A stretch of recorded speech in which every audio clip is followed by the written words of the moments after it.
There is a small fire station on Thomas's branch line. Men from the village run a volunteer service. They even have their own fire engine. One afternoon, when Percy was coming back from the harbor, he saw the fire engine parked outside the station.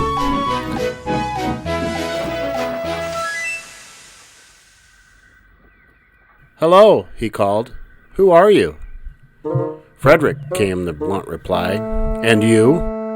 "I'm Percy." "Nice day to doze in the sun, isn't it?" "I am not dozing," snapped Frederick. "I'm being vigilant. We fire engines must be on constant alert. A blaze could strike up any second."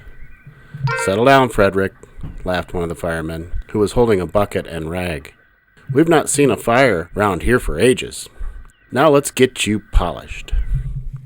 Frederick retired in a huff, but Percy was impressed.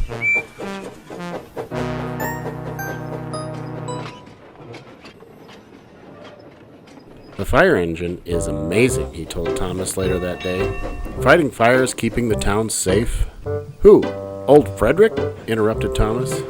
"He's nothing special, just sits there grumbling and snoozing. Lack of work leads to laziness, if you ask me." "He's not lazy," scowled Percy. "He's being, ambivalent." "Oh, to be a hero.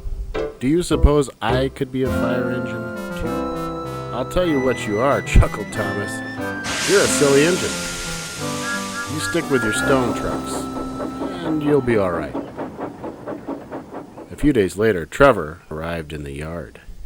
He and Charles, the vicar's oldest son, had brought bales of hay for Toby to take to the farmers. It had been a long journey, and Trevor was enjoying a well-earned rest. At last, Charles returned. He struck a match and prepared Trevor for the journey home. "Right then, Trevor," he said. "Let's be quick. I'm not keen on the sound of impatient horns all the way home." Trevor yawned as warmth spread through his boiler. When all was ready, Charles flicked the match to the ground. Whistling cheerfully, they set off. Trevor was still dozy, and Charles was in a hurry. Neither noticed a crackling sound beneath them.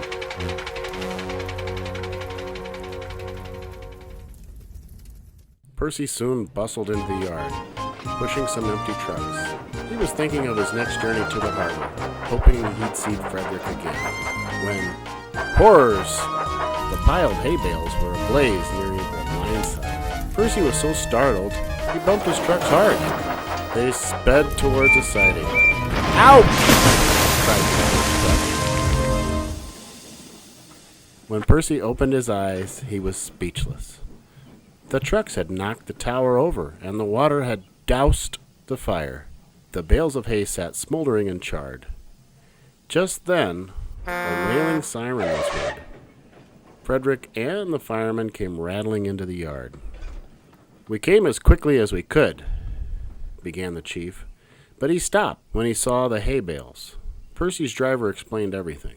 "A job well done, Percy," beamed the chief. "You're a hero." "Thank you, sir," smiled Percy. "Was I as ambivalent as Frederick?" "Heavens, no," chuckled the chief. "You jumped right into action. Frederick was certainly ambivalent to the fire alarm. It took so long to wake him up, we were late." Everyone laughed, and Frederick scowled. Later that day, the fat controller came to congratulate Percy, and the crews had a small celebration at the sheds.